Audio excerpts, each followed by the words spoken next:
السلام علیکم ورحمۃ اللہ وبرکاتہ۔ تمام تعریفیں اللہ کے لیے، وہی نیک لوگوں کا ولی ہے۔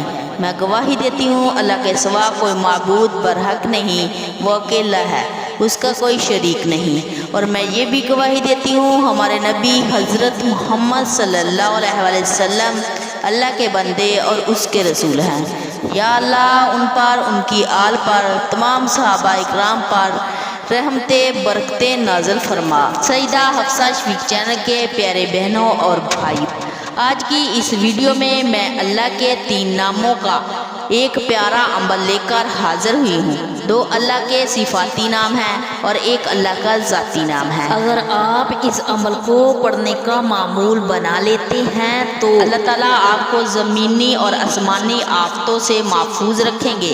اللہ آپ کو شیطان کے شر سے محفوظ رکھیں گے۔ اللہ آپ کے دشمنوں سے حفاظت فرمائیں گے۔ آپ کی اولاد آپ کی فرما بردار ہوگی۔ آپ کو ہر مصیبت میں کامیابی ملے گی۔ آپ کے گھر سے پریشانی ختم ہو جائے گی۔ آپ کو اس عمل کے بہت سے فائدے ہوں گے، لہٰذا آپ نے اس عمل کو کسی بھی صورت میں مس نہیں کرنا۔ اللہ تعالیٰ کے 3 نام کون سے ہیں آپ کو بتانے جا رہی ہوں۔ ان کا یہ عمل آپ نے کیسے کرنا ہے، اس بارے میں مکمل تفصیل جاننے کے لیے آپ سے گزارش ہے ویڈیو کو آخر تک ضرور دیکھیے گا۔ پیارے بہنوں اور بھائیوں، اللہ کے ناموں میں بڑی طاقت ہے۔ میں آپ کو جو وظیفہ بتانے جا رہی ہوں وہ اللہ کے 3 نام ہیں، یا اللہ، یا سلام، یا مومن۔ اس وظیفے کو کرنے کے لیے شرط یہ ہے کہ 5 وقت کی نماز کی پابندی کریں اور اپنے گناہوں سے توبہ کریں اور آج اللہ تعالیٰ سے معافی مانگ لیں اور گناہ کرنے کا عہد کر لیں۔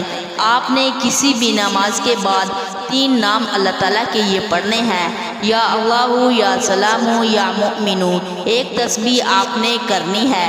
اول آخر آپ نے 11 مرتبہ درود پاک پڑھنا ہے اور جس مقصد کے لیے کر رہے ہیں اس کو ذہن میں رکھ لینا ہے اور آخر میں اللہ تعالیٰ سے دعا کرنی ہے۔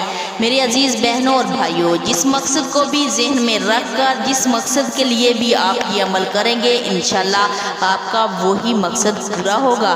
یہ اللہ تعالیٰ کے 3 نام ہیں، 2 اللہ تعالیٰ کے ذاتی نام ہیں، ایک اللہ تعالیٰ کا صفاتی نام ہے۔